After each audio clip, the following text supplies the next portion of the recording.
Hey everybody, Questwise here. Today I want to do a kind of a little bit of a short video, which is kind of an addition to the Magic series that we're doing currently. But I wanted to share with you a book that I think really highly exemplifies magic in a very cool way. And it's this book right here, The Rise of Magic, which is a source book for Rift's Chaos Earth. If you have not checked out Rift's Chaos Earth, please do so. This is sort of the prequel to Rifts itself. This is how we find out how the world of Rifts came to be. This is the very beginning of the apocalypse. What's cool about this game, and I believe I've done a video before discussing Rifts Chaos Earth and the different source books for it. So if you want to check out a full detail on that, go check it out. But what's really cool about this is we really get to find out how the apocalypse begins. It becomes Rift's Earth, and you get to live through it. That's the cool thing, is you get to be a part of the apocalypse in Rift's Chaos Earth. But today, because it's part of our Magic series, I wanted to talk about the rise of magic in a little bit more detail and why this book is so cool and worth checking out. It's a very small supplement. It's not very big at all, but there's a lot of great stuff packed inside here. Why is this book awesome? Because we get to see for the first time during the beginning of Rift's Chaos Earth how magic is born and where it comes from and how it manifests itself.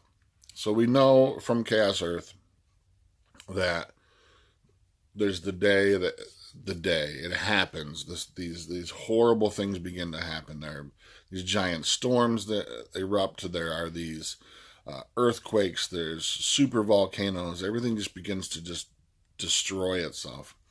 And from the earth tear these giant blue ley lines, and they kind of start to crisscross the entire planet. And being reborn, they're unstable and they pulse, and creatures are pouring out of them left and right from different rifts and nexus points and whatnot. And suddenly, certain people, not everyone, but a random selected amount of people, begin to exhibit ability with magic. Like just these strange things start to happen to them. And some of them quickly become accustomed to it. Some of them have already sort of like known about magic or had studied, the history of magic in the past. And so they quickly become sort of adapted to it. And these people become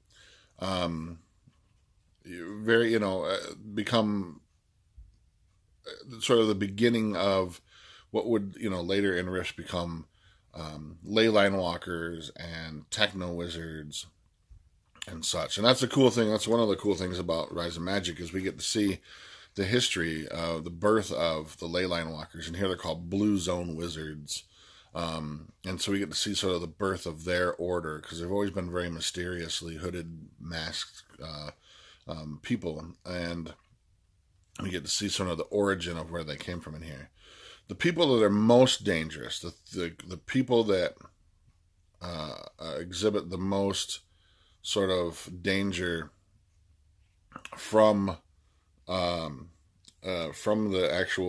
magic itself, are children or people. They're called, in here they're called Chaos Wizards, and it's because they don't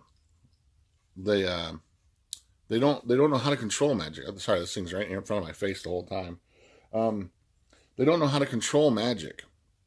And so it's just like sort of bursting out of them, and they're trying to sort of, it's like another coming of age for them. They have no idea how to control it, or if they do, it's still very chaotic and it's tough for them. And there's charts in the book here that give you sort of random how to deal with magic gone awry and chaos magic. Is it just sort of like weird random side effects of the magic is being used. What I think that's really cool about this is that what the gang over at Palladium has done to make this feel a little bit more new and fresh and chaotic and weird is that a lot of the spells have quirky names. Like, if you were a teenager and had all of a sudden the ability to cast magical spells, what how would you refer to that? How would you describe those abilities? If you were a kid who played D&D and stuff, you might be able to say, oh, I can throw a fireball or whatever.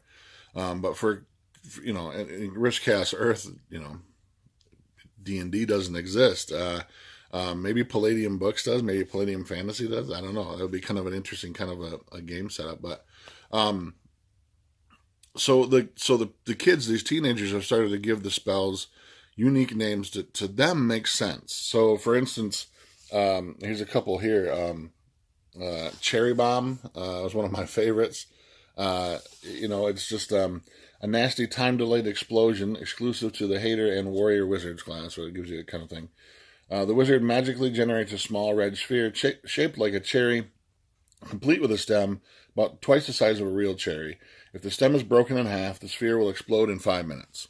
So literally, for them to sort of explain how this new abilities, these new powers kind of manifest themselves, they've given themselves sort of real world names that they use in order for them to sort of like internalize and be able to explain to others what this ability, this is the Cherry Bomb spell, it's like a little grenade, a little mini fireball grenade that they can toss.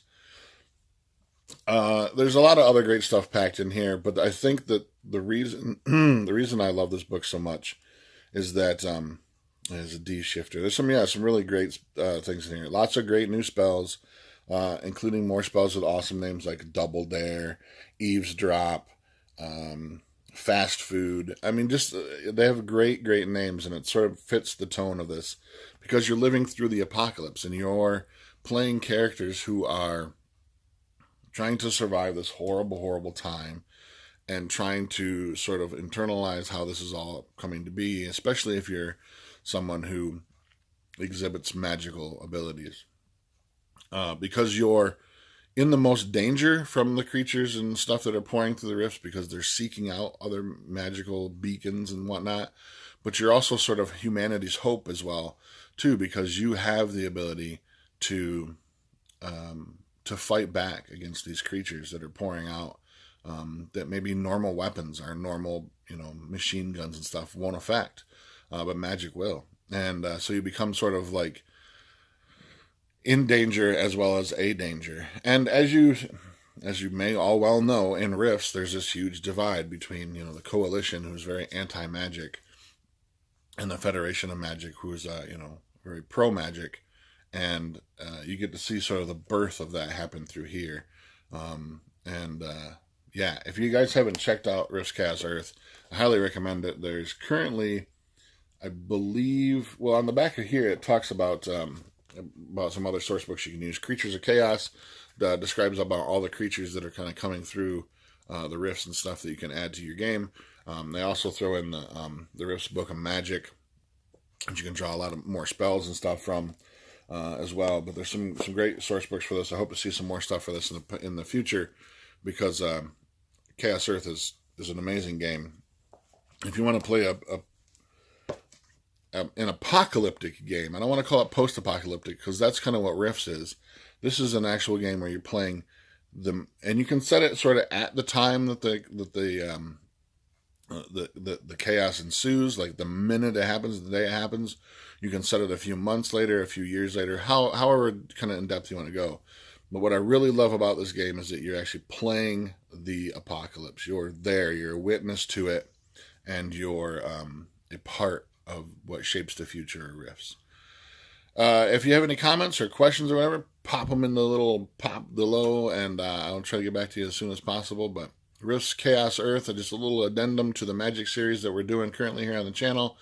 And coming up Monday, just as a reminder, we'll be talking with Ivan Mike 1968, and we'll be having a live discussion about Magic itself. Until then, thanks. I'm Questwise, and we're out.